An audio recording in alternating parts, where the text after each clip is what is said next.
Hello, everyone. Today we have Mel on the podcast. He works with Cloverity and Quantum Esports. He had an interesting take on NA needing some accountability in the Rocket League space, and so I just wanted to get on here, talk with him about it, and just hear what he had to say. Answer a few of the questions that you guys dropped him in the comments section on that Twitter post. So yeah, Mel, how are you doing today? I'm doing good. Thank you so much for bringing me on. It's been a very hectic past 8 9 days, but it's been pretty cool. And the holidays, Jesus, and the Rocket League, everyone's been just thriving in the scene right now. Oh yeah, it's definitely been a an interesting off season to say the least. I think this is really the first off season we've had in probably what 2 or 3 years. Yeah, it's so long as well. So, I mean, it's really cool because it gives the players an opportunity to just kind of regroup. But the one thing that I did notice is that I feel like the gameplay has taken such a huge leap in this year, even from the off-season tournaments compared to last year. And I feel like has a lot of teams have caught up. And the gap has been closed between North American EU and other regions in North American EU. So it's gotten a whole lot more competitive, and I'm actually really excited about it. Yeah. So when you say gameplay, do you mean the tactics, the mechanics, a little bit of both? What is it that when you're watching it? Because obviously you produce a lot of stuff in the Rocket League space. What is it that you're seeing specifically when you say like that gap is closing? Um, just gameplay in general, really, like the mechanical ability really has raised. But really players are starting to play with a lot more I don't know, I mean the urgency to get better in the higher North American scene, I feel like wasn't and still I mean it really wasn't there. I think, but the gap definitely has closed for sure. Gameplay has gotten much better because, of course, the ceiling there really is not much of a ceiling in Rocket League.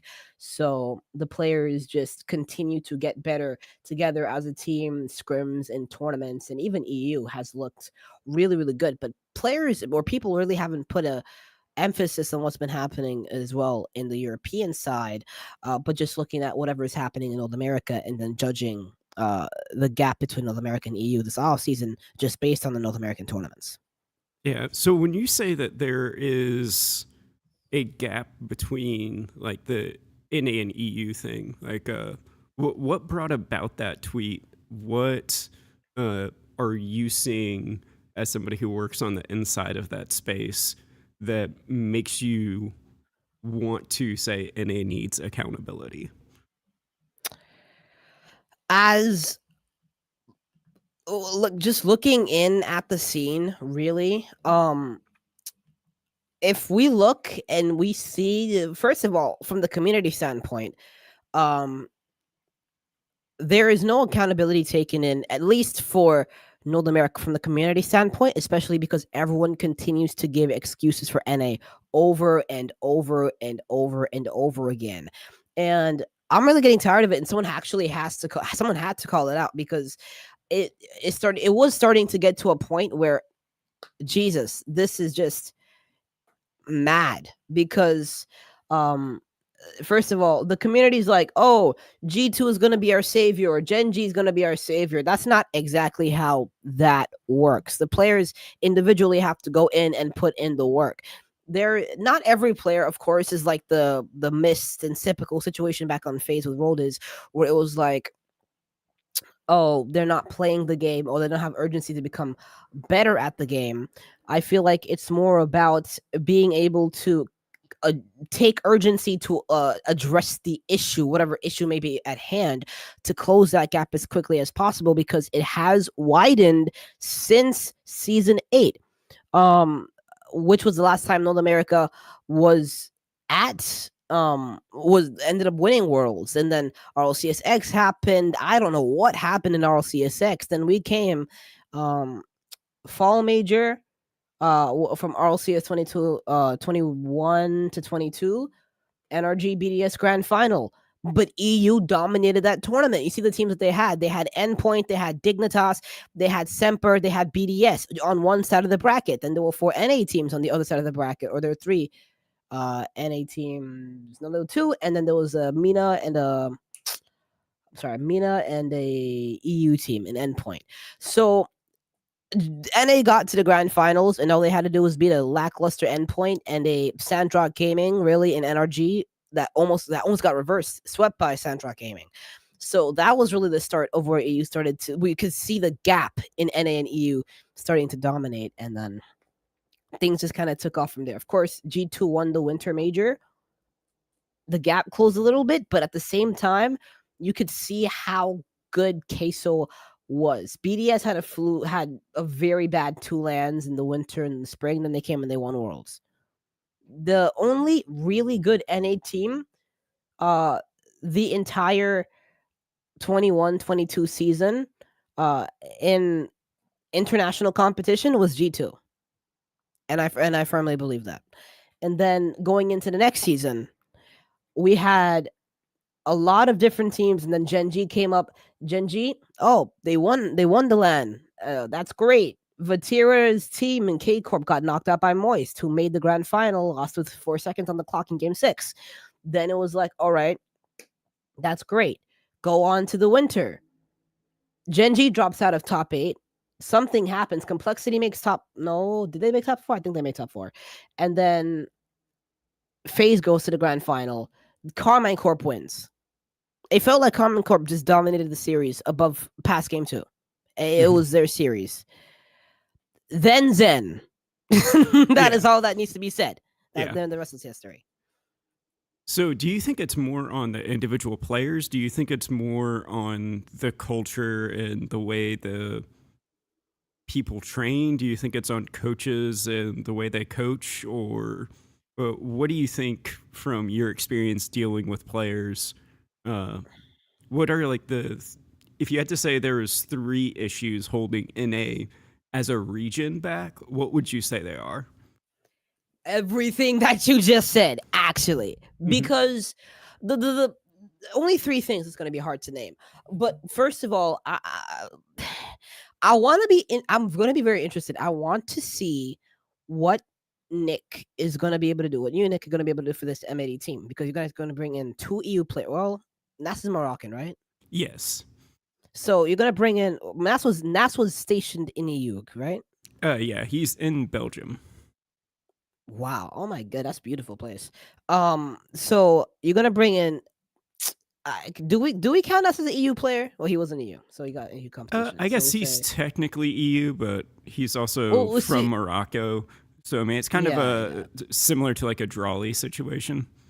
Right, right. So you bring in Jorius, you're bringing in Nas, you're bringing in AJ. Nick, who's got the opportunity to coach some really, really good teams in the past. I want to see what he's going to be able to do with this M&E team, because that's the big thing. That's going to be the big thing for me to see where coaching lies in the scene for North America, because there is something where I feel like going into lands, the past couple of lands, the preparation just has not been there for these North American teams when they're going up against these other teams, like SSG versus Vitality. SSG could have won that series at Worlds versus Vitality. Every goal is a 1-goal game, or I think every goal was a 1-goal game. It was really close. SSG took a game off Vitality. I think it was game 2. They were just outwilled by Vitality. It wasn't even a preparation by Vitality. It was just the pure talent that carried that Vitality team against that SSG roster, and then against that I think it was a Falcons roster that they ended up playing. And those were Falcons, SSG, and Carmine Corp were the only tests that Vitality really got at Worlds. Yeah. BDS was not a test. So, really, it's the biggest thing for the coaches now is just preparation. And that's something that EU has done really, really well. Especially when I think it was Oxygen, like say for the fall, what's the fall major? I think it was the fall major. And SSG was going up against Oxygen. SSG was the better team. for sure. But what happened, they got they just got outdone by an oxygen team that just knew how to exploit the loopholes of which SSG was essentially giving to them. There is a very, very big difference. Sometimes players recognize it. Sometimes coaches have to be in mid game and call it out, or not mid game, mid series, and say, "Hey, the other team is doing this, this, and that, or so forth. Exploit this, or be able to tell them what to do or how to exploit it, or whatever, so forth and so what." The biggest thing as well is being able to do, or the players being able to, like I said so many times, be urgent, have the urgency, take the accountability. And what I mean by when I say take the accountability is be able to look out, no more excuses, like teammates said, be able to look out and pinpoint the issues, uh, and make sure you close it and address those issues before they end up spreading. So, uh, there is there's so many levels to this in North America. And as well, what you also mentioned as well, the culture. Um, was such a big part of it as well. One thing that EU does very very well, which is I love the region of Europe so much, but one thing that EU does very very well is bringing up young talent, screaming lower teams, being able to. There's if you notice, almost every split there is some team. Almost every split, there's always some team in Europe that makes a push into the top eight and that you just never heard of before.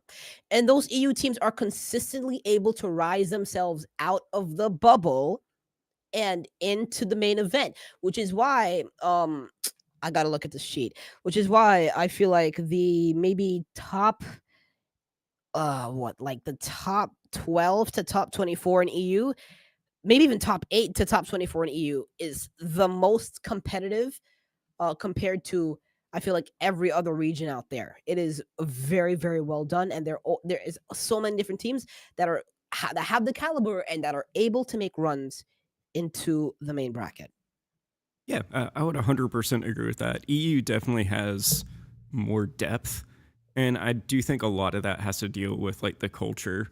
I know from NA, so just a brief history of like my coaching before M80. I spent a lot of time in like the rank B area coaching, and we'd take teams like we'd be winning weeklies. Like we'd take rank X teams to like game 5, we'd take them to game 7. You know, like we'd get really close. Like it'd be 1 goal games, and it's like it's one thing if it happens of every now and again. Like a rank B team, like they can pop off and have a good day. You know, but it was Mhm. consistent. But we couldn't even get B plus teams to scrim us, even when we beat them in tournaments. And they're like, "Oh, well, you guys are rank B, and so therefore you're obviously not good enough to scrim us." It's like, well, we're good enough to beat you in a tournament, or we're good enough to take you to game 7. You know, Right. uh, and so that's one of the things that I think when it comes to NA, especially in that lower section, and by that I Mhm. mean like the top 12 to lower, is like players don't know what being a good player is or a good teammate is to the level that they need to. And that causes them to not get the practice or not see the mistakes. And I think also in NA, there's a lack of complete coaches, I think is the best way to put it. I don't think every coach is like this fraud friend coach or anything like that. But I think there's a lot of people who only excel at one area of coaching. And so that's why you don't see uh like you'll have coaches like Scholar, like he's really good at like the strategy portion of it, like very direct. Uh but he maybe isn't the best when it comes to the mental side of it. And then on the flip side, you'll have somebody like Ulti, who I would say he's much better at the mental, competitive aspect of it, but I think is lacking in the strategic department. Uh, and so those are two coaches that I respect that I would say, just aren't complete in certain aspects. Uh, and then you have a lot of players that they aren't even at the level where they could do either of those things to their level. And that's what's holding NA back. As far as interactions, and I've seen coaches coach other teams, and I've seen the results of their coaching across several teams.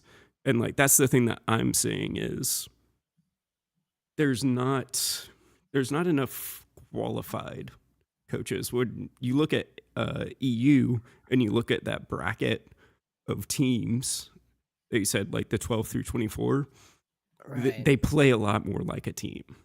It's not, Mhm. let me find somebody that we have this chemistry with, whatever that is. Wait, Uh, can I ask you a question? mhm. Yeah.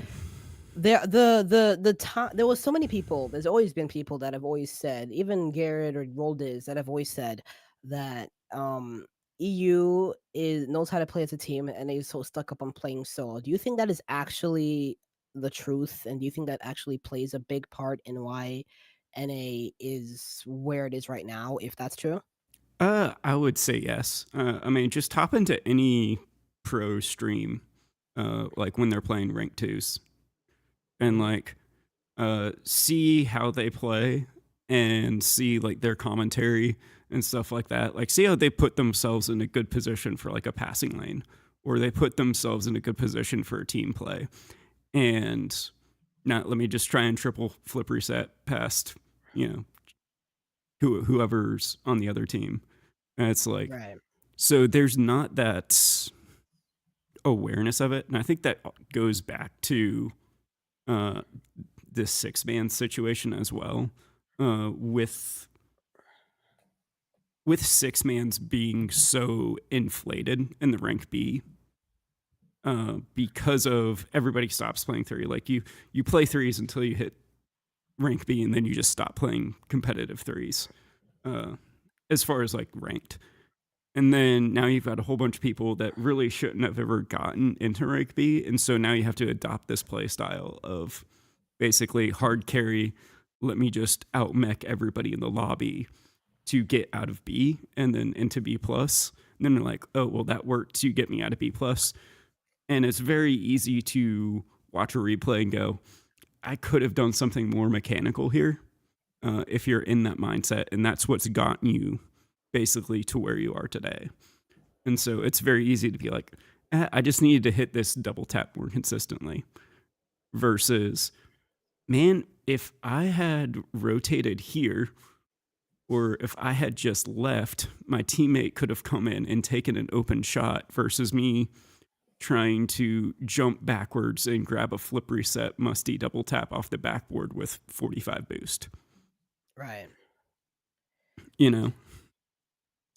Also, another question: Do you feel like there is do you feel like the expectations for North America over the past 2 years have been just a little bit too high?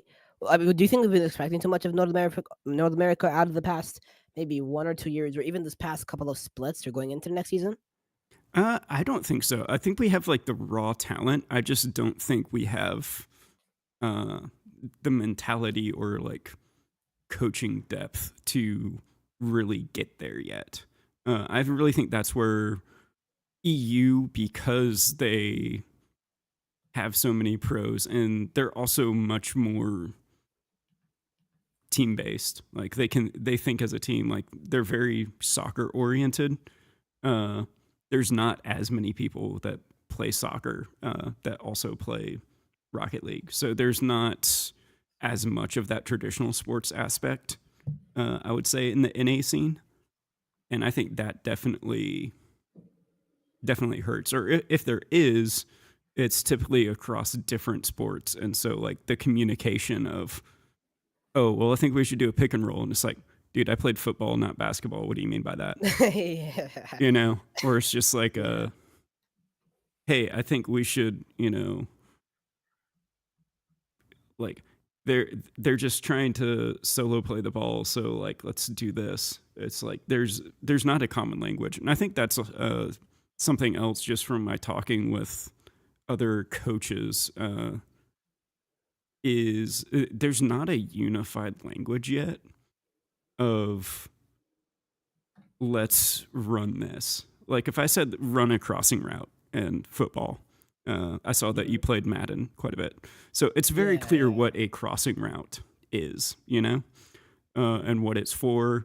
Like there's things called flood concepts, there's banjo technique, cover six. Right, Like right. there's a language around football, like at the macro level, as well as like the individual level within that. And then, you have the small group techniques like flood concept or banjo technique in the backfield. Or I guess the slants, The those slants, areas. wheel Yeah. routes. Yeah. Like name one thing in Rocket League that's like, hey, I want you to run a wheel route. Like there's I not a language for it. yeah, And nah. so it's hard for people to discuss. It's like we've forced everything into first man, second man, third man. Uh, and then Scholar comes up with this brilliant thing called extension that people still, for some reason, haven't used the 2 years it's been around in analysis work. Uh, and like we've tried to fit so much into that we've almost say nothing when we're using it now. Do you do you feel like, I mean, because you also mentioned like there's like a lot of raw talent in North America.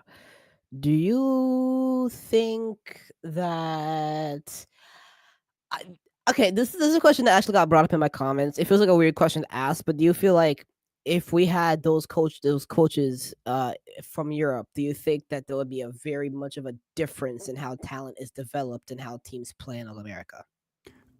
If they would listen, uh, is that something else that I've run across the WCB, ever from rank B for the short time before I was with MAD and I was working with some rank A and X players. Uh, Dude, half of them just don't want to listen or even think about the game. Like they've got their philosophy that they've adopted. And if Mhm. you want to tell them anything outside that philosophy or like broaden their ability to play in different ways, they're like, well, this coach said this. That's And just lack of discipline by them, honestly. yeah, Like, I would definitely say that's part of it. I think the other thing too is just coaching has been such a neglected role in North America that when you have somebody that comes in and goes, hey, we're not going to try and play to this strength. We're going to try and play to this strength, or we're going to try and do right. this as a team versus try and mechanic. And this person beat two and a half people, and then this person beat the last person that's in a bad position.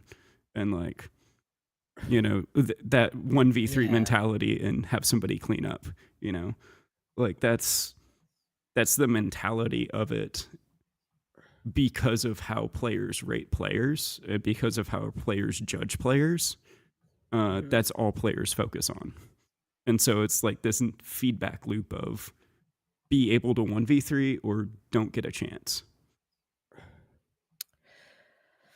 There's a question I asked you earlier about are the North American expectations a little bit too high?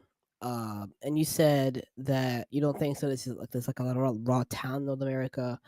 There are a lot of players that I feel like talents kind of go to waste because of the situation that they get put in, and I don't think that's a bold take because there are a couple of things that people gotta say this bold take, but like Drees, for example, I feel like he was placed in a good spot on G2 for the short term, and he looked amazing. And then when G2 picked up Atomic, he was left without a team.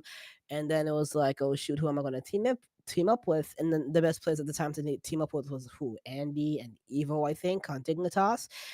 And he went in, and that team did not work out.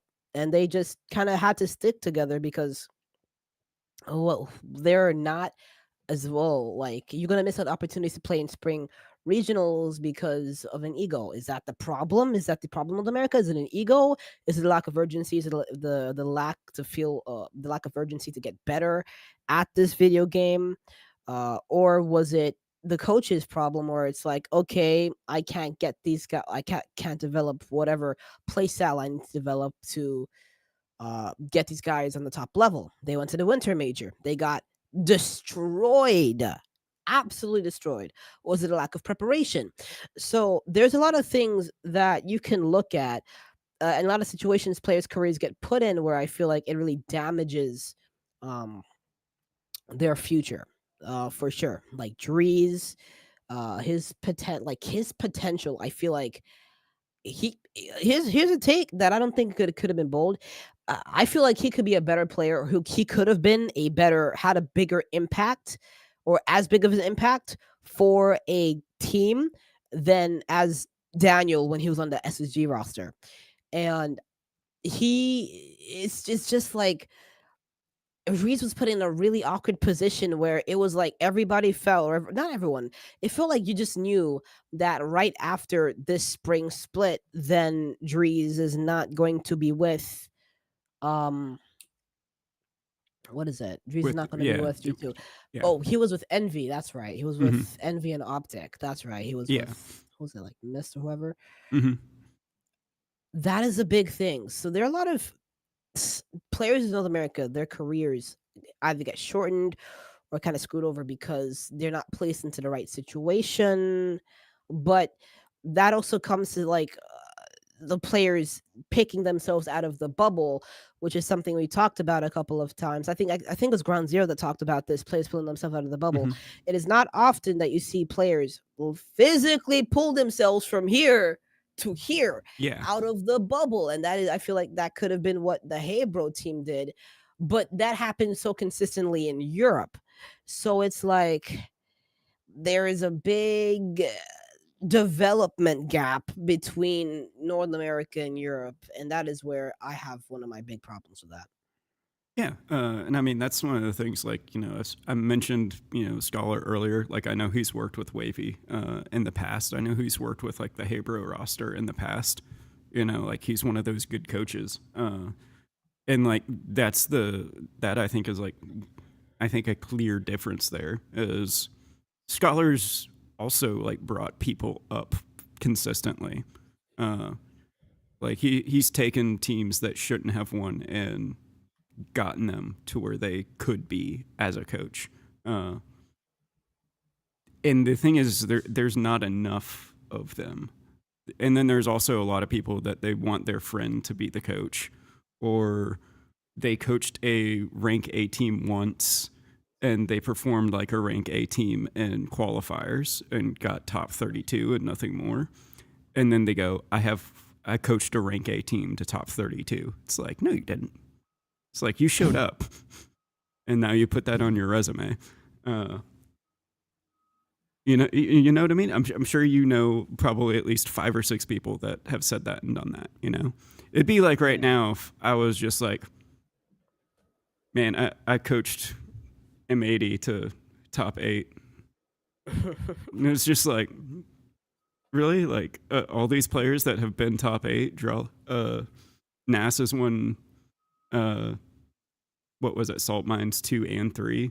And it's like, yeah, I'm going to take credit for a top 8 for players that have all performed top 8 before. Like, that would be so dumb, and everybody would be like, "Oh, that's BS." But for some reason, we let that slide in the bubble scene and below that, and then we wonder why nobody ever improves.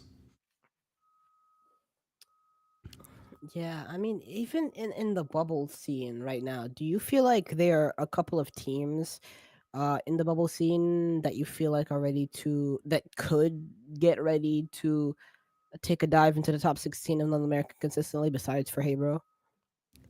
Honestly, no, but that's because they're not going to stay together for more than a month and a half. He just hit the soft spot. That is the big point. North American rosters in the bubble scene and lower have so much trouble staying together. I've been a manager for so long, and I tell you, the teams I've managed in in this video game just don't stay together. Whether it's rank B plus, you get more consistency when you get up to rank A, up to X ish, but they don't stay together for too long. Actually, Scribbles, Sosa, and I think Ravel or Vil are Hmm. teaming. That is going to be a really dangerous roster. Off that topic, how good do you feel like that roster could do this season if they are to make a top 16 or a top 24 or whatever? I haven't seen Scribbles perform in threes yet in a competitive setting, so I mean, I honestly can't say. Uh, I think he's very young. I Hmm. don't know if he has any competitive experience outside of Rocket League that gives him that mental space. Which is really important. I don't know what his comms are like. So, like to me, it's just a big question mark. Do you feel like Haybro could actually be a consistent top 16 team? Top 16, yes. Top 8, not necessarily. I think they would need a little bit of help with the bracket, and that's more to do with uh, just their play style. Uh, Hmm. it's not as consistent uh, as far as what it can do without getting too far into it. Can't give away our game plan for them, but Right, right, right. it's not a for them. I wouldn't say it wouldn't surprise me if they got a top 4, but it would surprise me if they stayed top 8 across multiple uh, events. Here, yeah, you do have a point there because it's like it's gonna be hard for them. I don't know how much I trusted that run. They played really, really, really good, even against Oxygen too. Mhm. Dignitas, whoever they played really, really well. Um, there's a point I made earlier about the gap between the top 12 and Mhm. 24 for NA compared to EU. Look at the top 12 for or the top Yeah, I the don't know, 24 top through 6 and 12. Yeah, under. yeah. Even the top 6 and under or Hmm. the 6 and under for EU. Look at this. Cataline, that's Sazen Ivan Dine. That's a good team. There's Matean Smokes on Monkeys. That is also a contending team. There's Parka, Mitzer, Korean, that's Hello. There's Resolve, who's Nosaki, Gomb, and Hibs, who wasn't that on also the some of two of the Hogan mode guys? I believe Gomb and so. Hibs. I believe so. Yeah. Then Before their come up. mhm. Then there was Team 3, which is Mark by 8, Rizix and Catalysm. Was that 4 out of 5? That's 5 Mhm. rosters I named already. Adults, Yukio, Chippy, and Greek. I don't know, Geek. I don't know how much I trust that roster, but I'm such a big Yukio fan, so I'm just gonna put it out there. I hope they do well. There's 100%, which is Crispy, who's been a consistent top 16 player in Europe, even last year with Endpoint. There is Triton, and then there's Breezy. That's 8 rosters that are really, really well. Then there is Magnifico, Atomic, Stizzy, Tox. These are all players that have had consistent top 8 performances. Atomic was on the old the RLCS X Queso roster. He was on a different Mhm. roster. Who I'm bugging out. Yeah. Then there is the reserve, which is Lewis P, Noasaki, Reserves, Top Cougars, Relating Wave, Toxic, who's a big player in the 1 scene, 2 scene, Yeah, he did. and Acro. Wasn't he Hmm. picked up for like a Gamers 8 team, and they like that was like his big showing, Was he? kind of like Reveal did like the year before, or I kind of missed out on a lot of the Gamers A storylines, not gonna lie, but he's a really good player nonetheless. And then there is Suh, who's Mike Bowie, Tho, and Tekaz, who no matter Mhm. what you say about him, that's always going to be a really contending team. What is that? That is 12 teams already. And then you go up into like the top 4, top 6 areas. Yeah. So this is like the top 6 and under. I feel that is Europe for you. Mm-hmm. These are really, really good rosters. If you go ahead and then you take a peek at the top six and under for North America, or I guess the top four and under, top three, because North America is going to be really competitive between like the 3 and the 9 spot this year. Because look at these rosters. There's Space Station, there's Shopify, there's Torment's Minions, who's going to be, I guess, announced as OG. There's NRG. There's going to be Complexity, which is going to be for some reason it's a suspect move this offseason to get rid of AJG.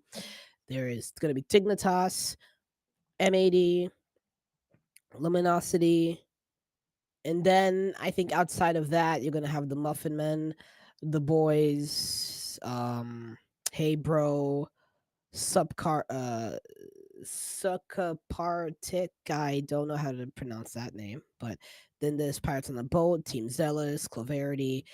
Um, there is a very big difference. I feel like EU is also a very top heavy region, but the talent is very deep. EU's got a lot of depth, player depth, which is the very big difference. Gregan announced a couple weeks ago, off topic. Gregan announced Mm-hmm. for his roster, which was Relating Wave, Toxic, and Acro, sorry, Mm-hmm. that he is going to ban Toxic from playing ones and ones show matches. And here is the big thing that kind of shocked me because I didn't know coaches could really do this. Just ban your player from playing. He said sorry to the Toxic fans or whatever. Mm-hmm. But do you think that was this is a move by Gregan that he should do? Should be allowed? And do you feel like uh, coaches in general should have the power to make this decision? And how do you think it's going to affect teams in general if this is going to start becoming the norm, especially in EU, if it's not already? I would say not necessarily the power, but if you can command that respect and you've earned that respect of your players, I think that's a good thing if it serves a higher purpose. Whenever we were prepping for RLCS with some of my lower ranked rosters, I'd be like, hey, RLCS is a month out, no more six mans. Because Really? because all six mans is going to do is teach you how to play with horrible teammates, and then you're not going to know how to play with good ones. So no more Yeah. six mans, ones and twos. No more six mans, ones and twos, or just start playing ones and twos. No, just like no more six mans. Like if they want to play ones and twos, like great. Or if they want to play together and Yeah. ranked and stuff. But six Okay. mans, Okay. uh, I let them play it like a week before. Like I think it was like the first regional, and like literally half of what we worked on was gone. And I was just like, we took a look at their six man's games, and I was just like, dude, like you're in six man's mode. You're trying to carry idiots right now versus go with our game plan. Like so when I say I have a disdain for six mans, especially in North America, like I've seen it actively make players worse. Wow. Yeah. That is interesting, actually. So, is that something that could have a factor in holding some of these players in the bubble scene back? Oh, absolutely. Like when Okay. like with the way NA plays, especially like NA six mans, like half of them, like I said, like half of them shouldn't even be rank B and six mans, in my opinion. Like out of the games that I've reviewed for people in like private coaching sessions, I mean, it's like, all right, like I look at them and I'm like, man, like how is this guy in rank B? Like how did he get here? Um, let alone some other things. But like when I'm looking at the way they play, it's like I have to tell a player basically like if there's a 10 out of 10, like if there's a sliding scale of just like there's 10 out of 10 and then there's 1 out of 10, like you've got to be able to be on the same page as your team. Because if you're making it a 10 out of 10 decision and they're making a 7 out of 10 decision, you guys aren't going to be on the same page and you're gonna lose. And Yeah, that ain't so gonna a work. lot of coaching is geared towards that make that 7 out of 10 decision because that's how you get out of this rank. That is how you get out of rank B. And then they're like, oh, that's how you're supposed to play. And then that stagnates them versus, EU, I would say like they're typically, making an 8.5 decision. And so, yeah, there's more optimal decisions for them to make. But if you want to play as a teammate and adapt to your team, and adapting is the most important skill according to NA players, because adapting is how you carry. And we can just kind of Yeah. repeat the first 15 minutes of that conversation again here. Hmm. Do you okay, here's also the big thing. Do you is the preparation, because there's I don't know if this is completely accurate, but I've always felt like out of North America there's always been a lack of preparation going up against some of these European rosters, top European rosters, mid European rosters, because somehow, some way, always the name Oxygen decides to come up and take down North American teams. And I'm not even talking about the Oh yeah. invitational. I am talking about internationally. There'll be like this random team. Who's that? It was Oxygen. Who did Face Clan play? It when they got beat by Detonator. I think it was like winter of 21 and 22. Hmm. Who did they play? It was a team in the group. There was Detonator, there was Phase, there was version one, and it was Queso. That's right. Yeah. Um, they go in and they got boomed by Queso. And I feel like it's just a cause of lack of preparation all the time. I feel like, do you think that is a correctish statement that there's a lack of preparation for North America against these European teams? Yeah. I think that goes back to, again, like the way they play, the way they, like, Arsenal recently tweeted like he's going to play on EU servers for twos because y'all play faster and y'all play more like a team.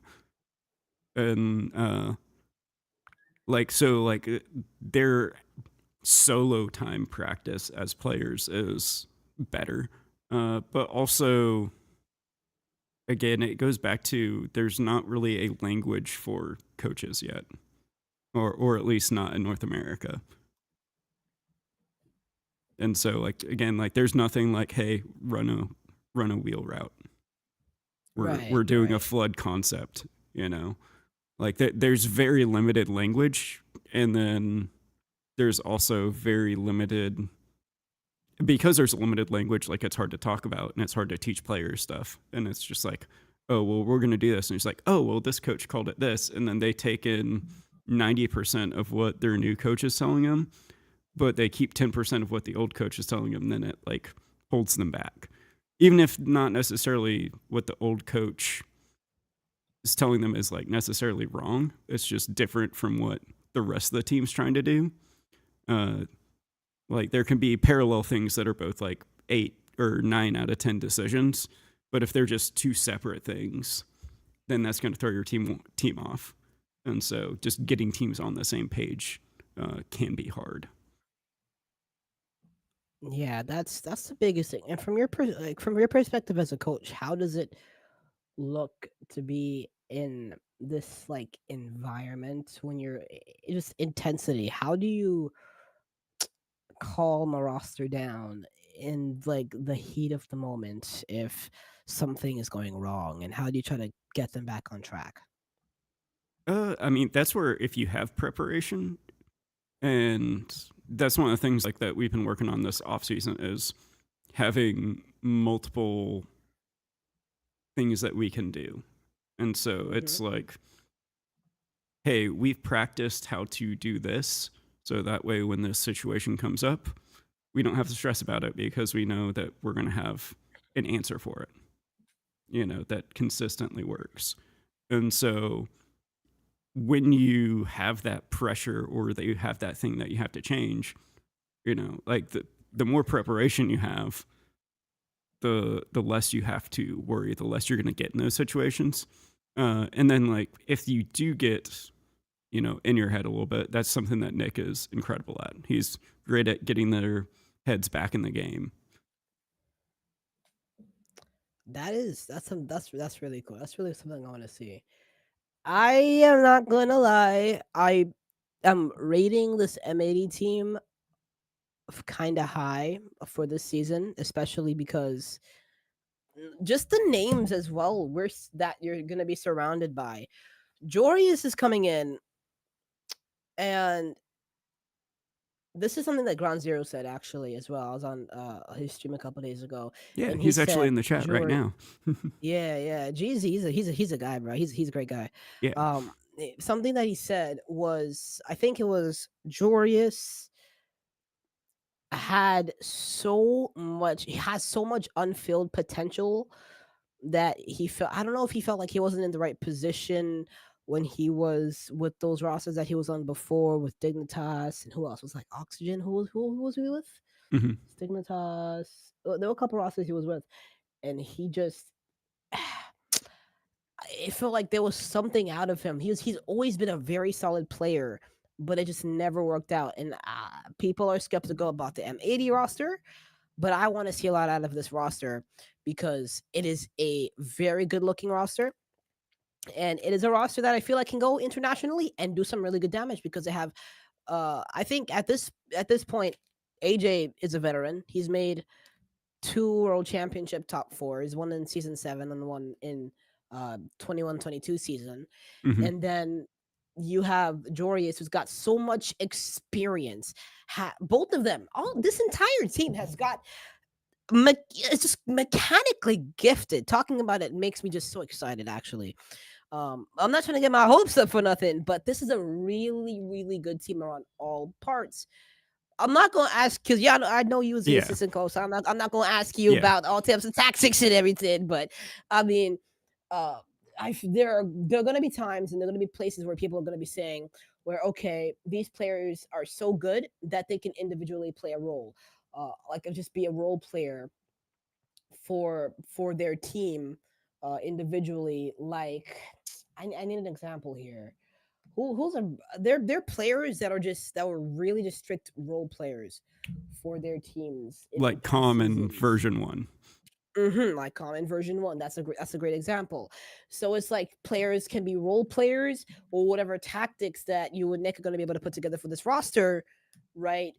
Could heavily work out because everyone has just the game sense. These are really smart players. These are not just rank B players. These are top tier professionals that have a brain and that are able to do whatever you guys come together and say um, is right for the roster. So it's like there is that's like Franz said, there is generational talent on this entire team, and it can go places.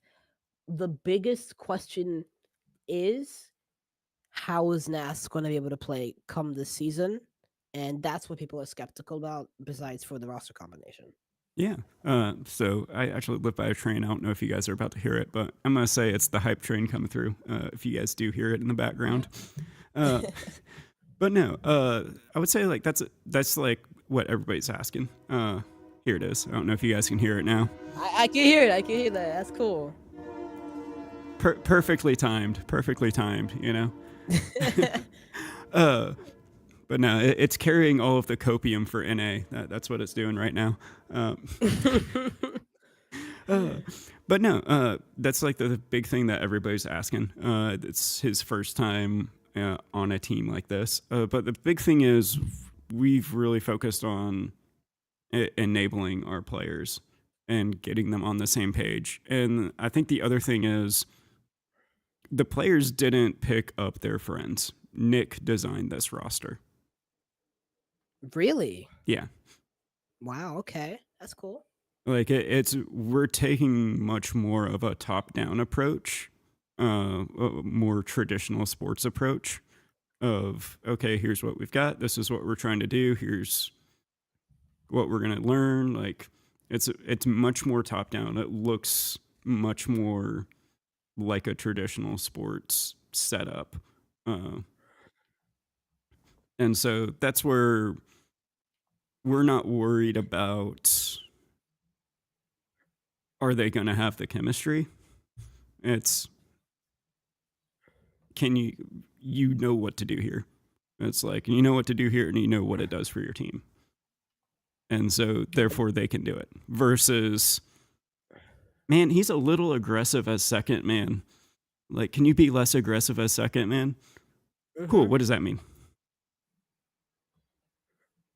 Like, you know, it's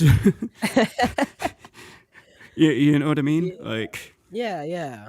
hey, can you let me cook as first man more? It's like, okay, like, well, are you cooking up a pass? Are you cooking up a double tap? Are you cooking up an air Right, dribble right. bump? Like, That's like what if my you're, coach always said. yeah, He always said he's Coach Kevin, shout out Progressive. He always says, you guys have brains. I'm not just going to tell you what to do.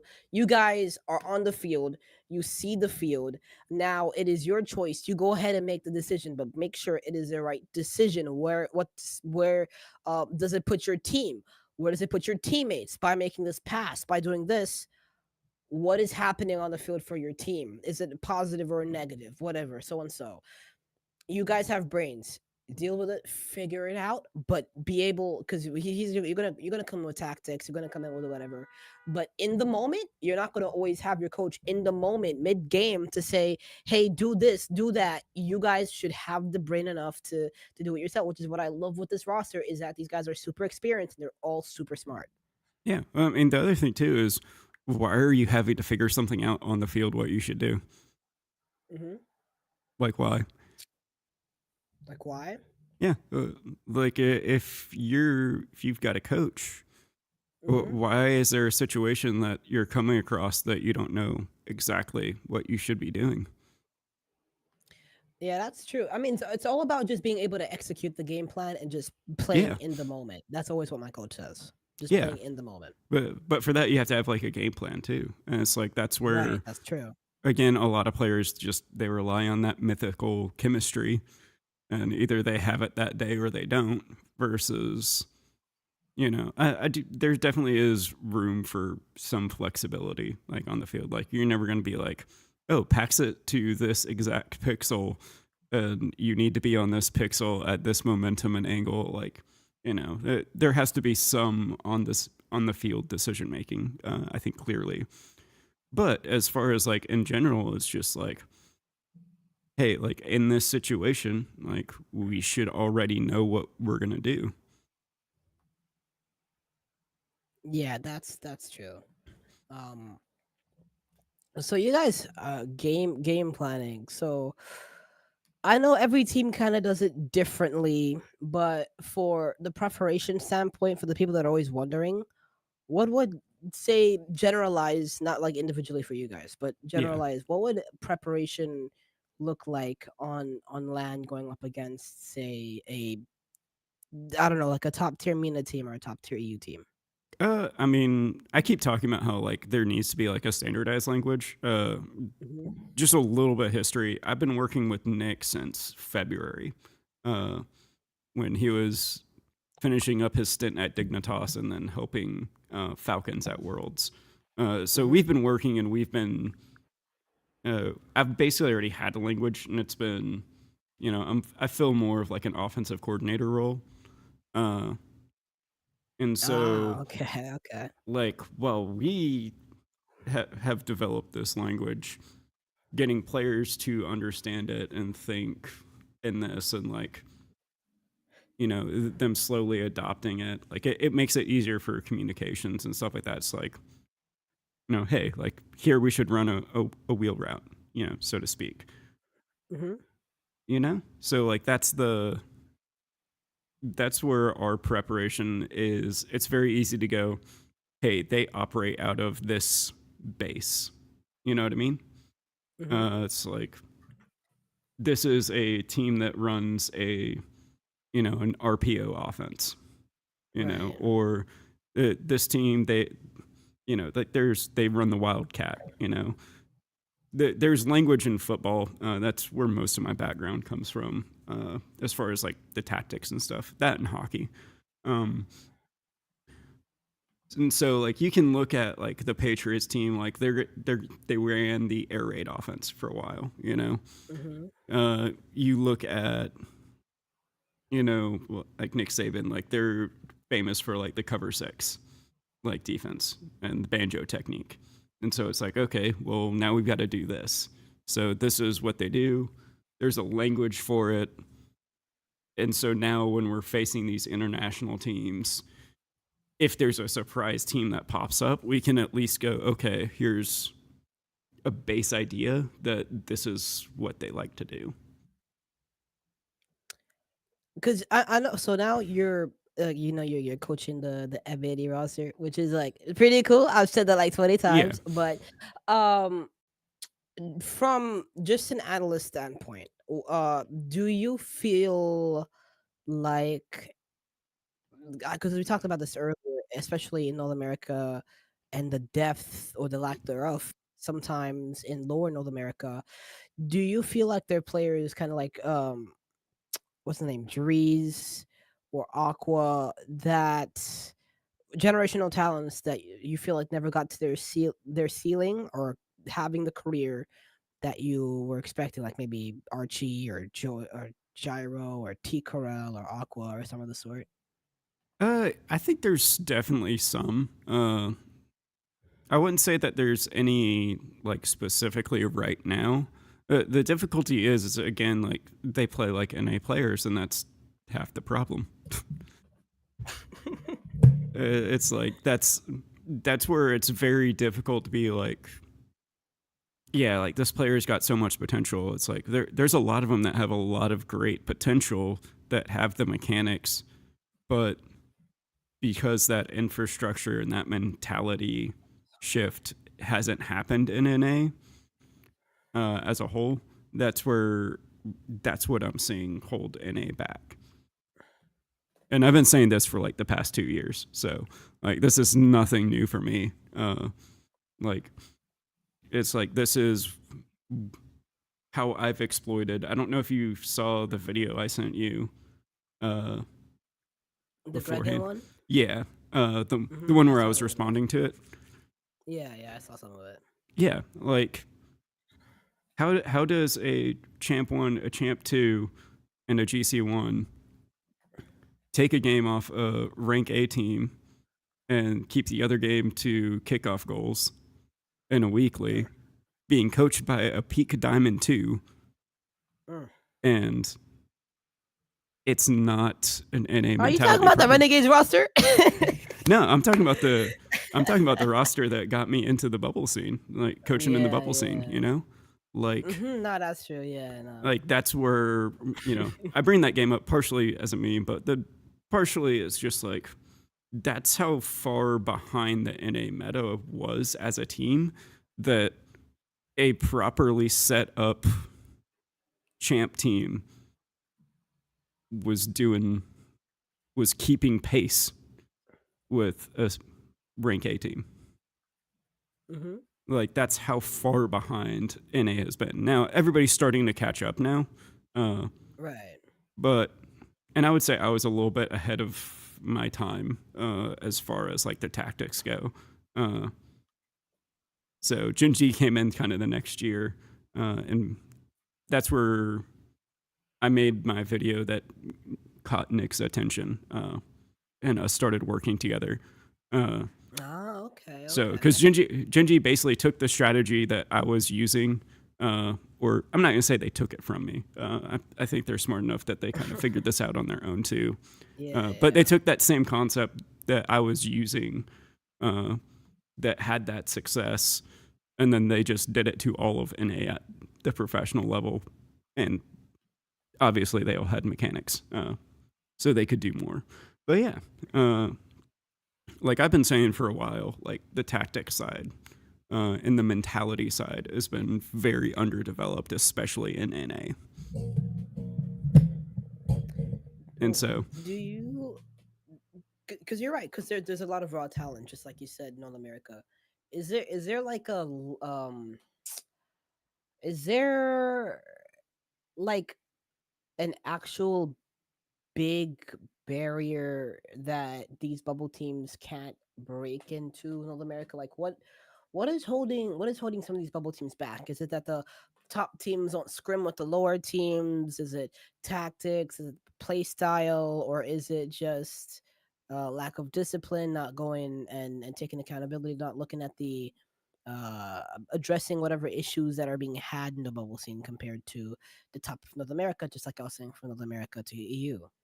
I would say it's a little bit of all of that. And then I kind of made this joke in Lando stream. I think it was like 1 or 2 days ago, where somebody was asking like, "Hey, like, I'm an up and coming player. Like, I want to go pro and stuff like that." And I jokingly put, "Get top 10 and ones, and then get egoed because you're not in the right friend group." And uh, Lando started laughing because he knows how true that is, and that's happened to several players where like they get high up there and then they don't even get tryouts because they're not in the right friend group. So that's definitely Mm, a part of it too. I can't speak too much to that just because I'm not on the player side. Like I'm hearing most of that secondhand, but I'm hearing it consistently secondhand from all sides of said friend groups and within said friend groups and stuff like that. So there's a lot of stuff that I hear through the grapevine or hear through conversations or people talk openly about it or like I just say like veiled about it, but I don't have like the firsthand knowledge to be like, oh, here's the friend coaches that are in RLCS right now. It's like, I right. mean, I can tell you what somebody told me about somebody telling them, but like, you know, uh, I'm not even like close to being able to confirm any of that. Uh, Even if it is technically like an open secret, it's like I'm not close enough to the situations to be able to be like comfortably say like I've done my journalistic integrity in investigating this. Uh, Right. but when you have stuff like that, that is kind of like an open secret. It is clearly an issue that needs to be addressed. And I mean, Rizzo's been saying it since he was still a pro player. So like this has been a long time issue apparently. Hmm. So like I think that's the other half of the issue is because it's friend group based, because players don't know how to judge players, because there's a lack of coaching uh, creativity. It's very much two or three people popularized a way of thinking about the game, and so therefore now you have to think about the game in this way, or you don't know what you're talking about, Hmm. or at least in the minds of players. You know. Hmm. Yeah, that makes sense. Here's a point that got me um that people are saying or people have mixed opinions on where it was a couple weeks ago where or like a week ago where I was talking about and they should have accountability. I'm not only talking about the tournament.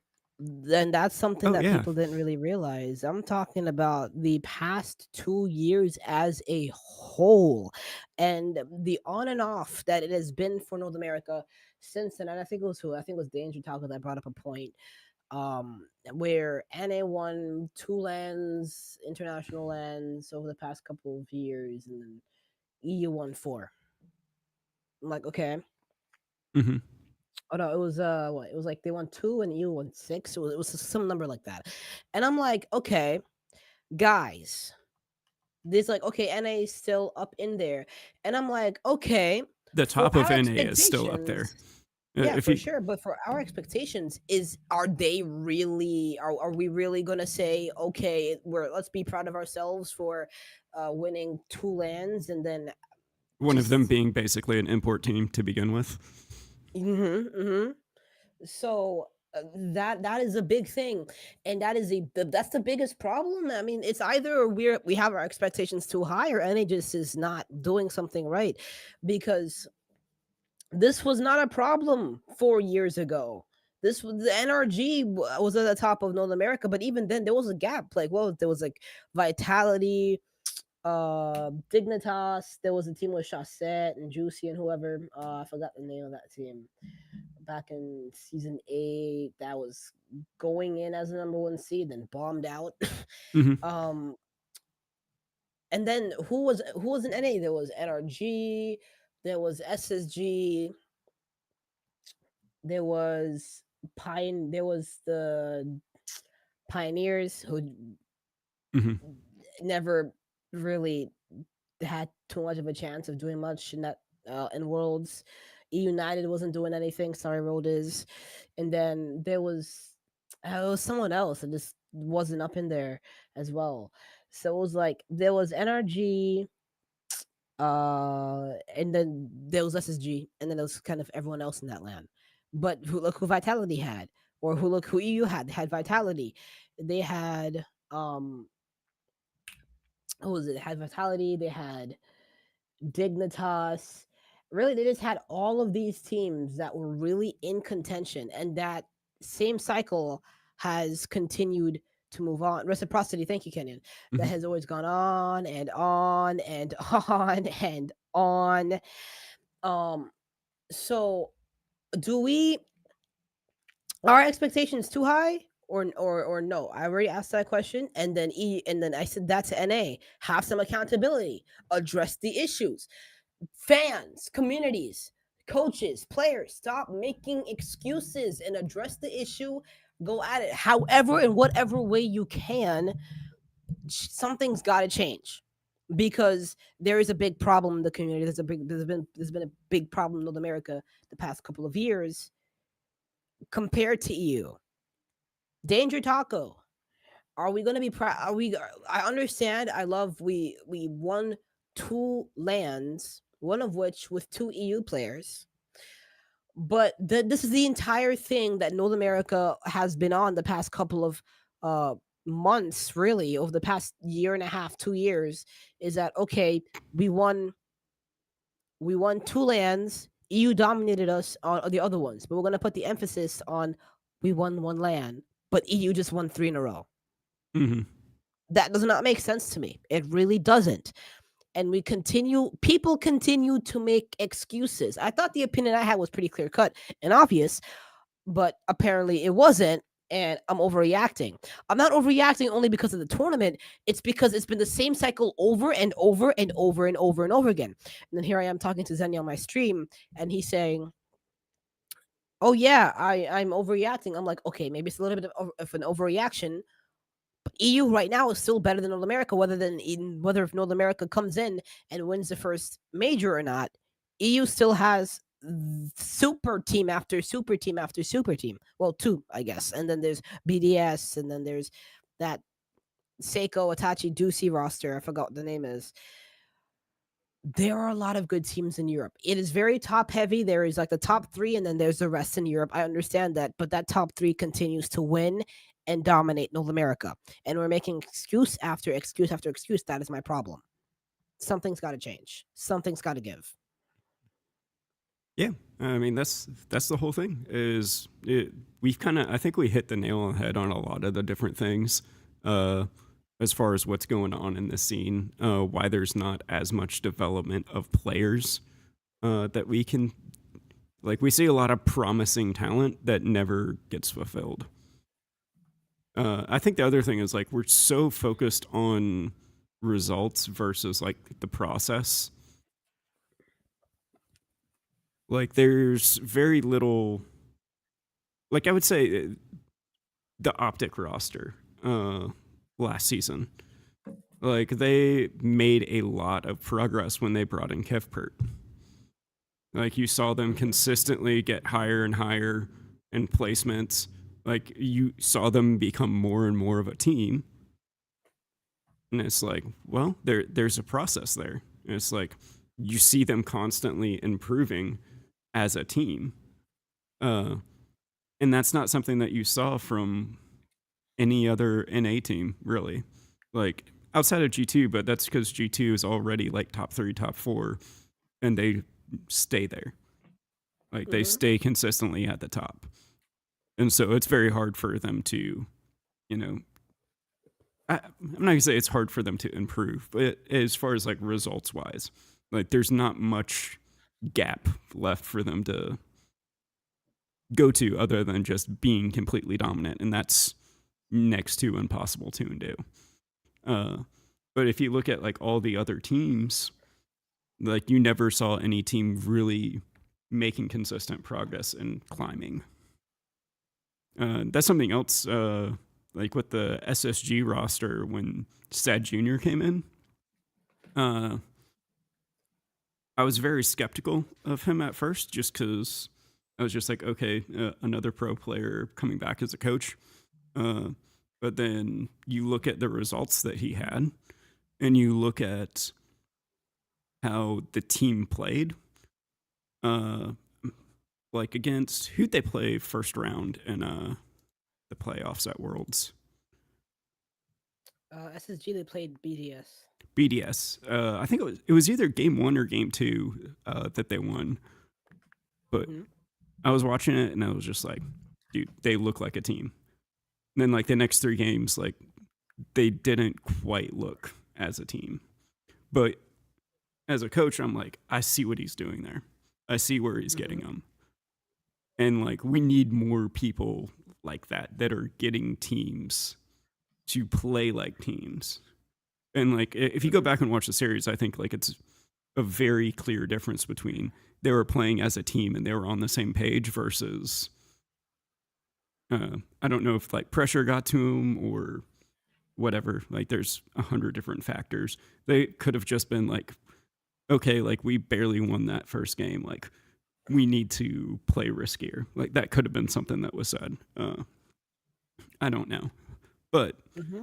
they looked way more like a team as the season progressed once he came in.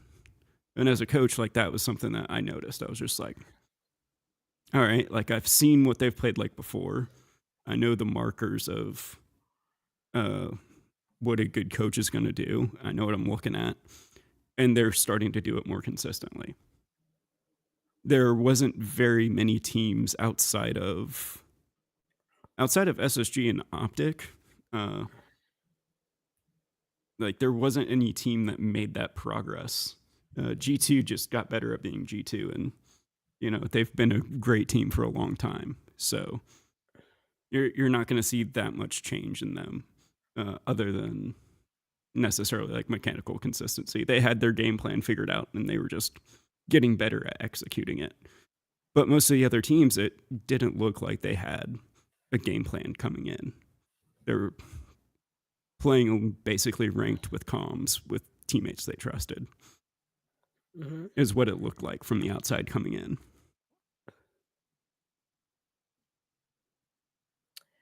That, yeah, no, no, no, you're completely right. I think as well. There, like you said, there need to be a lot more of, you said, coaches that need to make have teams play as a team. Um, Teams in NA, a lot of the time, it just looks like they just get carried purely just by talent. Sometimes, some teams, sometimes, um, and not necessarily by just a game plan. And it just looks like they're playing ranked, like the before Roll Days came, and it was like 21, 22. That phase roster back then was typical and AJ. Mm-hmm. Yeah, that phase And is another one. was it all this? Like that was They another just looked like they one. were playing ranked. Yeah, and then we saw the drama went up with all of that. Hmm. But there was a period of time where like Roldes coached, and you saw what FaZe Clan could become, and he brought that out of them. It's But just about yeah, untapped potential too, as yeah, well, with these teams. Like there's so many teams that I feel like have untapped potential. So many players have untouched potential, or there's not even a limit on most of these players' ceilings that just have not been fulfilled with some of these teams and some of these players. It's just like you're just longing to see it. Like um Jorius, which I hope he's able to do now because he's got a really good team. I feel like AJ's is also in that conversation, although AJ's been in the scene for a really long time at this point. hmm And even, who is the other name I'm thinking of? I'm thinking of Drees was another name I mentioned, and then there was Aqua. Aqua's a big name. I feel like Aqua's situation was just a death trap for him. Hmm. And in that going into playing in Rogue, taking over for who was it, like First Killer, or Gyro, whoever Uh, he took over for, I or was it think it was. Toroko? I think it was Toroko. I'm not Toroko, yeah. 100% on that. And it's like that Rogue roster is now trying to recreate the success that they had with First Killer coming off of RLCSX. Hmm, Hmm. interesting. Yeah. You expect a new 15-year-old kid to do that in the first winter split Hmm. of 21-22, or yeah, it just seems unrealistic. And there's so many players, teams that just have so much potential just not filled. Yeah. And I don't know how to pronounce your name, but in Just chat say you said Mel. no, in chat. Oh, Sorry. Yeah. Kenyon. Uh, yeah, Kenyon. Like Kenny. so here's the thing: is why do NA players get off after scrims? Because playing ranked sucks. Because no one in NA knows how to play. Versus EU, they're more team based. Flip back to the earlier part of this podcast. Like it's hard to get good practice in.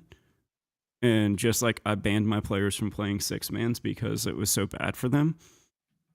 In certain circumstances, like outside of playing ones, like it can be detrimental because then now you pick up habits of playing ranked twos in NA where you know it, you don't trust your teammate, and so you make decisions that are good because you don't trust your teammate and you can't trust them and they mess up, and so you're playing for that mess up versus having a rep in of, oh, I trust my teammate to be able to execute and make this good decision.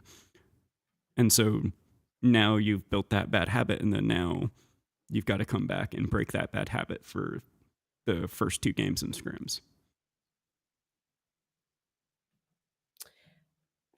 You just hit that right on the dot. Oh my god. That is a perspective. Yo, where has this guy been out for all of NA?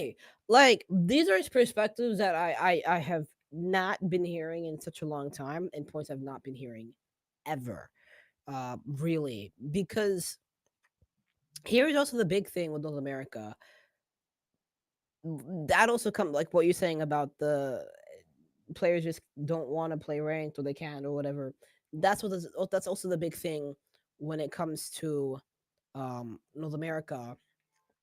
When it comes to the urgency, there is no urgency to get better, and that is what I made so clear when I was replying to people in my comments that were just not that I guess I had to defend my opinion. I guess there is a lack of urgency, I feel like, for some of these players to become better, or to even just play the game, keep their hours up, because at this point you're not playing this game for fun, you're playing this game Mm-hmm. as a job. And that's the one thing for the younger generation of players that has not set in for them yet, like Scribbles or whatever, or Scythe, which they are beginning to know now, and Frosty, that once you start taking this game seriously, and gaming once was your escape from reality and now it is your job, the fun goes away. And Mm-hmm. now you have to do this now. And now there has to be a sense of urgency for these players to get better. There are no excuses anymore. And it still feels like there are excuses being given, and these players just purely don't want to play a game just because it is a game. If you're going in and you're playing physical sports, there's always this longing to get better because you want to get at the top of that sport. And I know that a lot of these players in Rocket League, they wanted to have the exact same experience because they want to also get to the top of Rocket League. So why not put in the more consistent hours? What is the problem here? I think also, again, the lack of coaching and stuff like that. Like in real life, like there's so many different training tools for so many different sports. Like for someone to get a good training tool for something they're working on, like it's going to be 4 to 6 months and a couple $1,000s for somebody to build you a good custom map for that to happen. So like the Eversax maps, like Eversax paid for them to get developed so his players could train. You know, like it's a lot more difficult, and the training tools aren't as developed. Like what's like the equivalent of like Aim Labs Plus for crosshair placement in Rocket League? Exactly. Uh, You know what I mean? hmm. But he brought up a interesting point. He said, "Yeah, if there would be, let's see, yeah, but ranked would be good if they did play after scrims. Like if every team plays, it's fixed. If it's the same issues, what happened? It's the same issues that happen in League of Legends. Yeah. So there's also a difference between playing pickup games and ranked, or pickup games and like competitive play. Like I think honestly, one of the biggest things that holds Rocket League back is how long it took for voice comms to uh, become available.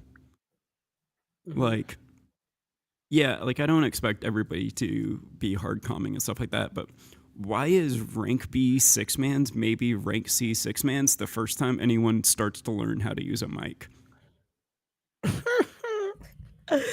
Yo. You, you know what I mean? Like, I think that's one of the, Right. Nah. Yeah. yeah, like, and again, that goes back to like, there's also like a very big lack of language, you know? Uh, Hmm. there's a, like, gosh, like, there are people like in Grand Champ that like can't even do like, I'm not gonna say can't, don't know what to do on kickoffs. Like they don't know who's supposed to cheat, who's supposed to grab boost. Like for the standard kickoff that we've had for how many years?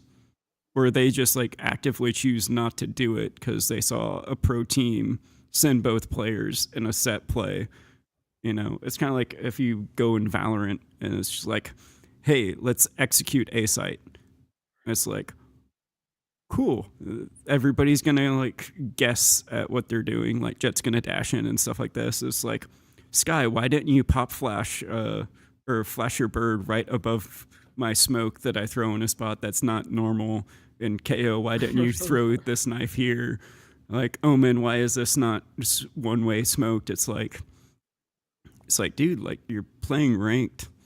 Like there's a certain level of okay, they got the idea that you wanted to hit A fast, you know, versus, you know, a practiced set piece where the timings are down to milliseconds and everybody knows exactly, everybody's got their lineup ready, like, you know. So there's that difference in like ranked threes, but also in like ranked twos, like there's still that mentality of I'm using it to practice beating two players versus like really that team aspect of let me make the best play in twos, you know. Uh, like let me play for Yeah. my teammate. It's Right. no, Right. I'm practicing 1v2ing so that way, yeah, on transitional counterattacks, like when I have to beat two people because my third man got me the ball and the other guy's recovering, and I just need to beat these last two players and score. And yay, now I'll get picked up because I'm good. Uh, like that's the mentality in ranked versus like it's very difficult to get that across. And until everybody plays that way, it's going to be bad practice. But how do you get everybody to play that way? That's a good question. So, but also I Do think that you? brings up Hmm. like why does everybody think to play that way? Like what do you think causes that?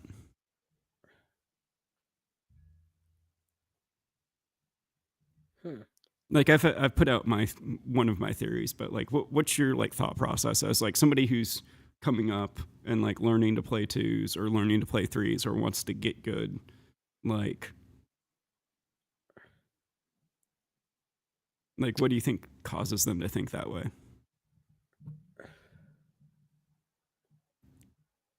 I don't know. I mean, just looking at gameplay in general, teams, players rather, there's always habits developed the higher you go up in twos Hmm. and threes that stick on. I mean, people have this say about it depends on what region you go into, and that can be true for certain regions, certain ranks. But there are always habits developed, and they kind of stick.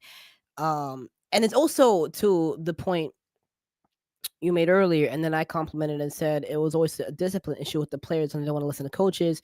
There's always a discipline issue whether it goes in the higher ranks where it's always same habits keep players up, some habits keep players down. It just really depends on the situation and individually the player sometimes. You feel? Yeah.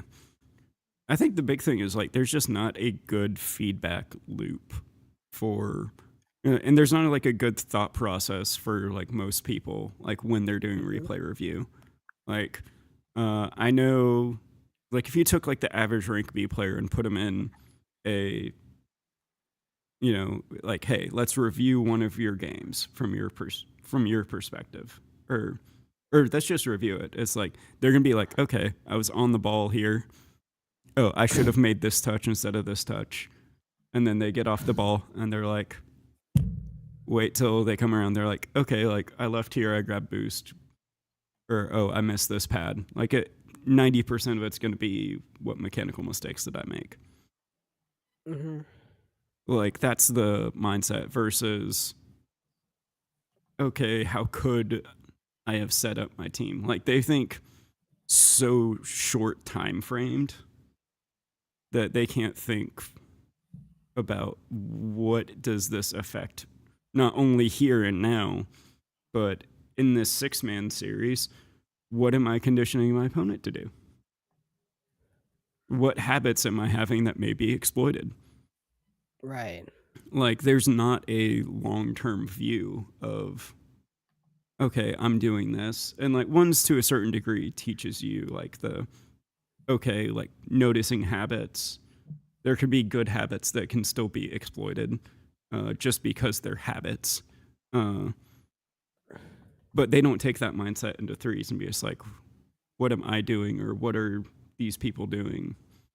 It's very much focused in on how do I become a better player versus, well, what if I did this and my teammate did this and my other teammate did this? And so instead of it being, what can I do to utilize where my teammates are? What if we had a bigger thought process here? And so that's where a lot of players that get coaching, because it is how do I become the best player in whatever bad situation I become in because I'm playing my rank B games or whatever. Hmm. Like that's the focus of most coaching. And so it never gets to the level of okay, I've got Tom Brady and Gronk and a great offensive line.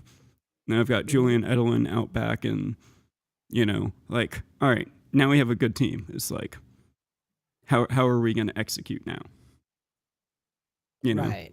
and be like, "Oh, well, my high school coach said that we should run power O and just beat them with good fundamental football." It's like, dude, you've got Gronk. It's like, yeah, that will still work a little bit, but you've got Hmm. Gronk. And there's not that team thought process. To complement your point, um, the there's so many teams as well. Like I'm gonna use this comparison for Rock League and the NFL, where or even the NBA as well, where it's like they're teams that they're running a game plan that isn't exactly working, but the teams are still winning just because players are making plays. Kind of like, in my opinion, the Eagles, where I don't know what in heaven is going on with that team right now, but it is the players. The reason why they were winning so much this season. Not sure what the offensive coordinator has been doing the entire season, but the offensive players have been doing the job to make the plays. DeAndre Swift, AJ Brown, Devontae Mm-hmm. Smith. Amade Zacchaeus, etc., etc., etc. There's talent carries teams sometimes, and some teams want to go for a play style where it is, or yeah, exactly. I guess a play style where it's very, very just based around whatever they want to do that sometimes suppresses the talent that they have. Some teams want to very much include that talent. Sometimes they force about it, but they make sure that they're always the number one read on the passing progression of a quarterback, for example. So like, I don't know, Gronkowski or Julian Edelman for the Patriots back when that was the Patriots dynasty was still a thing. So wow, there are a lot of teams in Rocket League as well who are just solely carried individually by talent. Um, and uh, tactically, I'm not sure what's going on that side. Talent carries a lot of teams, and it could be really, really. It Yep, can be there's done a really, train really well again. as well. Sorry Yeah, about I that. heard that in the background. Yeah, but it Yeah. can be done much better by teams tactically to figure out what's happening and be able to improve on everything. Yeah, and I like the bringing up like the read progressions because like that's what I never hear players or like many coaches talk about is like what are your options in this situation? Is it's typically they're like, oh, that was a good touch, so cool, we're moving on. Versus like, okay, like you have like three or four good options here. It's like Hmm. they never they only address like when they get scored on.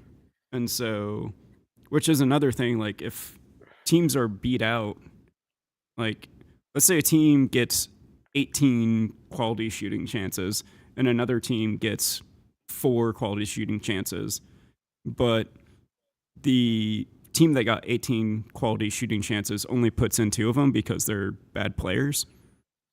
And the other team puts in 3 out of the 4 quality chances they've got because they can actually shoot the ball. Hmm. That team that had 18 shots against them is never going to look at that game because they won it. It's like you had a team have 18 chances to actually score against you, and your game plan was to let them whiff. Try that against a good team. Try that against Vitality. Try that against K Corp. Hmm. And then they'll look at that game and maybe learn something from it. But Right. that happens all the time in the lower level scene where they don't see how they're getting beat. They're just saying that they're winning the game because their shooting was better. That's true.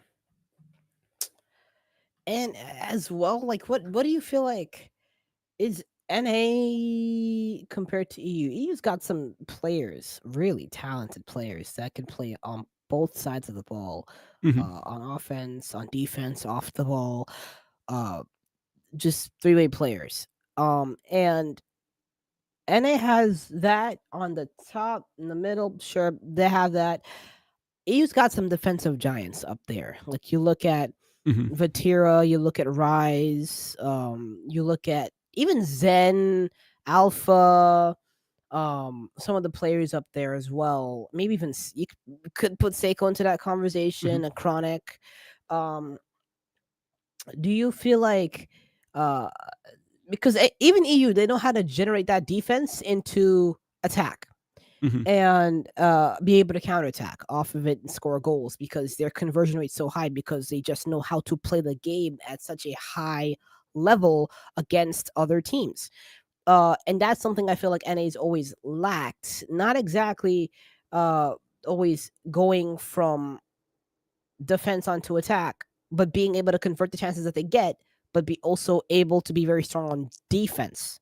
There is that a point of emphasis for North America against EU right now? I would say it's just the same issue manifested in a different way. It's the same Hmm. thing as, oh, they realized this, like that they could have scored here, but they didn't, so we're not worried about it because we're the better players. you know? Like Hmm. we wouldn't miss that shot, so like it's that whole mentality shift, you know. It's the same thing on defenses. Oh, I saved that shot. It's like cool. It's because they shot it at 30 miles an hour. If they get a good shot there, like you're not saving that, and they're like, and to a certain extent, like you can't always expect like perfection out of the other team, you know. Uh, but if your game plan relies upon them making the mistake, like that's where you're putting yourself at a disadvantage, Hmm. and that's where you're getting scored on by better teams or not as good teams because you're relying on the other team to mess up versus why do they have that opportunity in the first place? Okay, that's big. That's a good point. What leads to that opportunity, whatever sequence adds up to it. That's a good point. I feel as well. Um, actually, sorry to go off topic. Do you feel like although I feel like Europe is very top heavy, and it is, in my opinion. Do you feel like the I don't know, like the 3 to 5 teams in Europe, like I don't know, BDS with Oxotic, Monkey Moon and Drally, Oxygen with Archie, Ixo and Oski, Moist with Joyo, Ollie and Rezi, if that is a top six-ish team, maybe Mm-hmm. even Gentlemates with Seiko, Juicy, and Itachi. Do we feel like those four teams could do a great deal of damage to the EU number one, number two, number three, et cetera, et cetera, et Oh cetera? yeah, absolutely. This off season, every team in Europe is caught up to Vitality. Mm, really? Yeah, like the gap is not as big because again, EU adapts so quickly because like that's a big thing about this off season is they've been able to find talent and they've been able to refine it before the season even starts. Like typically, the past couple of years, like you see split one, you have like one or two like clearly dominant teams in EU. And then split comes around and now you have another dominant performance, but now you see the other teams kind of figure it out and catch up and Hmm. there's at least a couple close games on their way to the top. And then you get to split 3, that's when you get like the serious challengers and you see like that super heavy top EU Hmm. field of play. We're essentially skipping that first split with this offseason. So right out the Hmm. gate, there's still going to be probably like, the top 2 or 3 teams that are like, but it won't be as clear in the past years because, they've been scrimming each other. They've already gone through basically that first split this offseason. Do you feel like NA has also been kind of doing that, whereas which they've been grinding and scrimming and just being able to try to I never felt like there was a big gap between G2 Stride, Genji, and everyone else. Maybe there is, maybe there's not. I think there is a gap. I don't think it is that big though. I don't know how big it is. I feel like it could be caught up to it in a split. But do you feel like NA has been doing kind of the same thing where they've been kind of taking this as a split, or are they just kind of taking a little bit more lightly than EU? Uh, I just don't think we've changed the broader consensus of NA has changed their minds. And so I don't think skill wise, like, I don't think there's as big of a gap as people make it out to be. Hmm. But as far as how they play as teams, I do think that's starting to change, but I don't think it's quite there yet. Okay, okay. That's always also been like a big point where how likely lightly does any take things. Do you feel like NA is going to be kind of playing the catch up race to Europe this season, where it's like They're just now they're gonna play this first split regionally. They go to EU. We'll see. They go internationally. We'll see what happens. And if EU does what I feel like they're gonna do again, I hope not. But if they do what they think they're gonna do you feel like NA is just gonna be scrambling to try to reach that exact same level of gameplay? I think we're gonna see I think we're gonna see a much different playstyle out of NA by the time it gets to international events. Like I think with the way NA has been getting beat internationally, and now like obviously like we're bringing in imports. You got Gen G, you got G2, which has always played more of a European influence style. Uh, like there's more on the line this season. It feels like for NA, and there's much more risk being taken. It's just a matter of, is it chemistry still? Is it still that chemistry mindset? Mm, So, yeah, I think it. I'm hoping it'll break this season. Uh, just as an NA fan, but is there enough people willing to make that change? mhm. And is there enough people to help make that change happen for the people that want it? Uh, so Also, another question. Do you think is do we consider Genji a super team with First Killer and Chronic and Jack? Do you feel like that's a super team, or do you feel like that is just a team put together that is That's just a team with really, first really killer on good? it. That's just a, like I don't consider it a super team. Like I consider them all good players. But I'm trying to think how to say this. Like they're going to be a good team, and they're going to be very mechanical because you've got first killer on it, you know. Hmm. But are they going to be like the clear best team like Vitality was? No. Like I think everybody is like caught up to a point like mechanically that now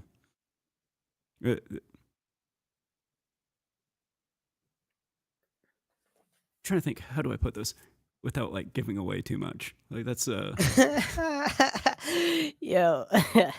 it's not a an insult towards them in any way. I'm just Yeah, trying to think of how to yeah. phrase this. Be like, I see the way that teams play, and the way teams are starting to adapt to different things.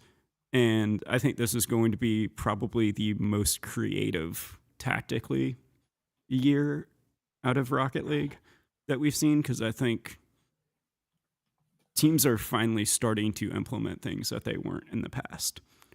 And Hmm. so it's not going to be the same game over and over and over again. My play style works, and we're going to play this way against every team. Like there's going to be more and more of an emphasis on that Hmm. tactical side. And so it's a matter of, what can Illusion do? Like how deep Hmm. is his playbook? And then how much of that playbook can he get his team to execute? I also think for sure this is gonna be the best. This is gonna be by far the best season we're going to see out of Rock League in terms of gameplay. I feel maybe even competitiveness, hopefully, because I think NA may be able to do something against EU this season compared to the last couple of seasons. I think we're going to have a shot. The reason people got so mad at me for saying what I said is because it was saying I was overreacting and that I said there's not a chance. I never said there was not a chance. I think there's a really good chance that the gap closes very much.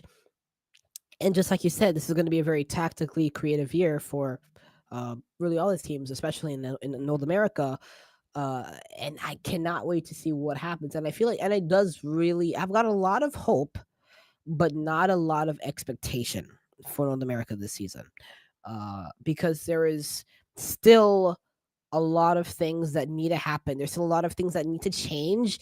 And I am going to hold a lot of the heavy stuff that I want to say back until the season starts and I kind of see where everyone ranks and everyone is and everyone places and where the gameplay is between the first European regional and the first North American regional and Mina and South American, whatever. If we, of course, we have the same format just like we did the past couple of years. If RLCS does not decide to scrap everything and change and go to a different format, which I don't think they will, but um, it's going to be a great way to see where everyone places. And then once I see that, I think I can go ham on Twitter again and say, either NA has caught up. We there has to be a certain expectation in North America, and my expectations for North America have gone. But someone had to essentially call it out and say, "Hey, this cannot consistently happen. This cannot consistently happen." As a North American fan, saying we cannot be consistently losing to EU over and over and over again, or having these lackluster performances, or we have to up the urgency, up the hours, because this is not your escape anymore. This is your job, and there have to be expectations from that job. As an North American fan, I understand there's so many things that go into this that are so sensitive, but we also have to remember that these are still professional players. These are still the best at their craft.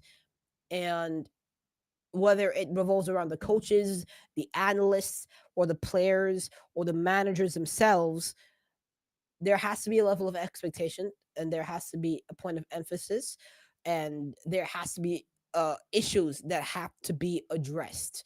And I feel like we haven't seen that. I feel like we will, and we're beginning to. But until anything happens, for me, no expectations, a little bit of hope, no expectations, but this has to change before EU continues to widen the gap. Everyone keeps focusing on, oh, North America got the super teams together. They got First Killer on Gen G. They got Atomic to team with Beast Mode and Daniel. Now it's going to be on G2's roster, on G2's organization. Rather, complexity still may be dangerous, but no one's focused on whatever EU has done and how good Carmine Corp has looked. It may not be Hmm. Vitality's region anymore. It could be Carmine Corp's region and a KC dynasty, which I hope for the KC fans could happen. I mean, for North America, I don't want that to happen because I've got, you want North America to go and Yeah. do great things, but it just feels like we haven't been focusing.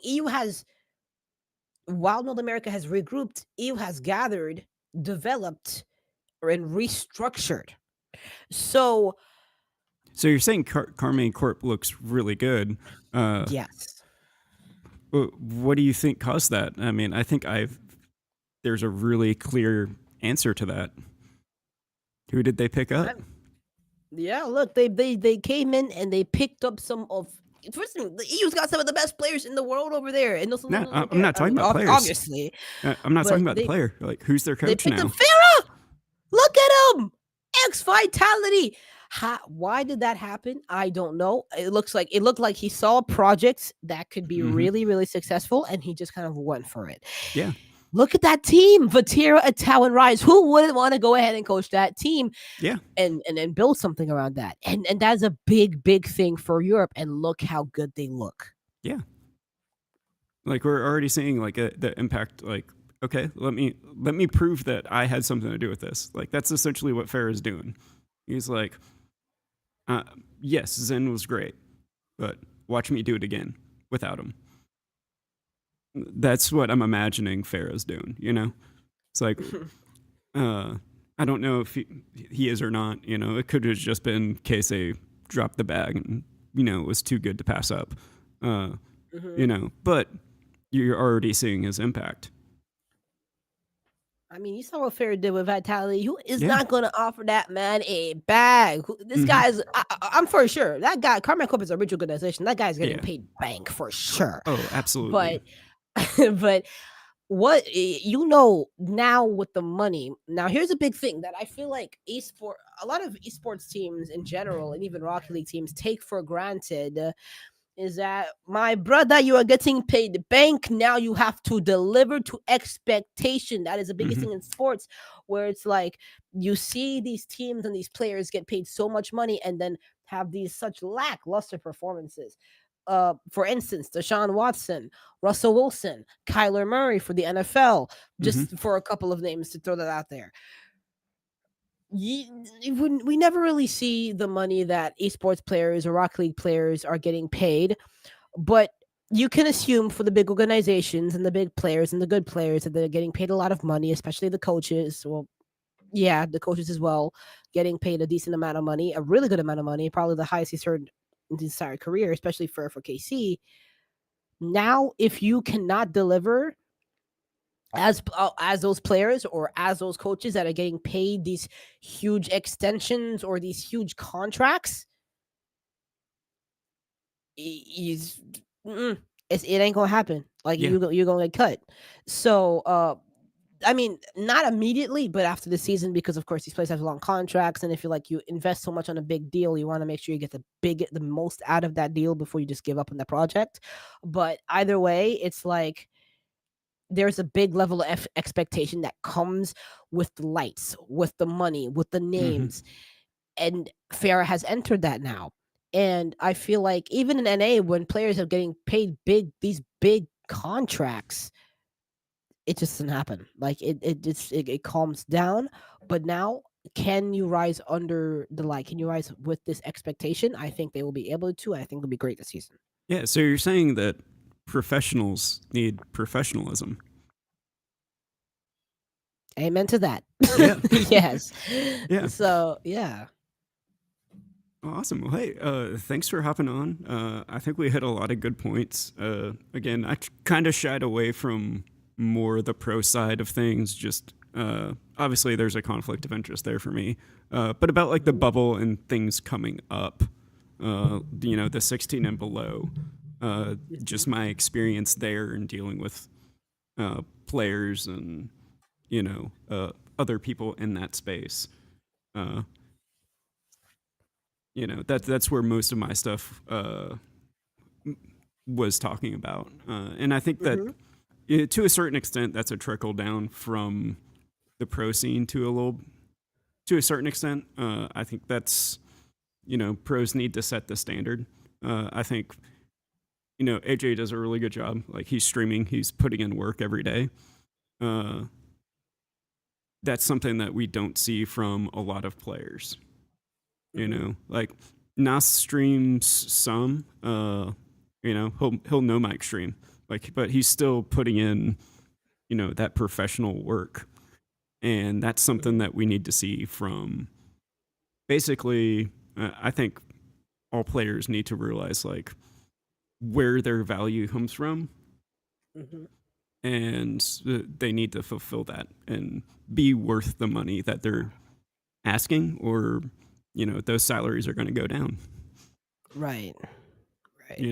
Like there needs to be professionalism from that, and I think players are, as the pros age advances, we're seeing more of these 20, 21 year olds, you know, get through those Mhm, teenage years. I think the professionalism and like that veteran status is going to start to trickle down into that. So, mhm. but There's yeah. always this thing where people say you reap what you sow as well, which is what you're Hmm. saying, like with this, all these different situations.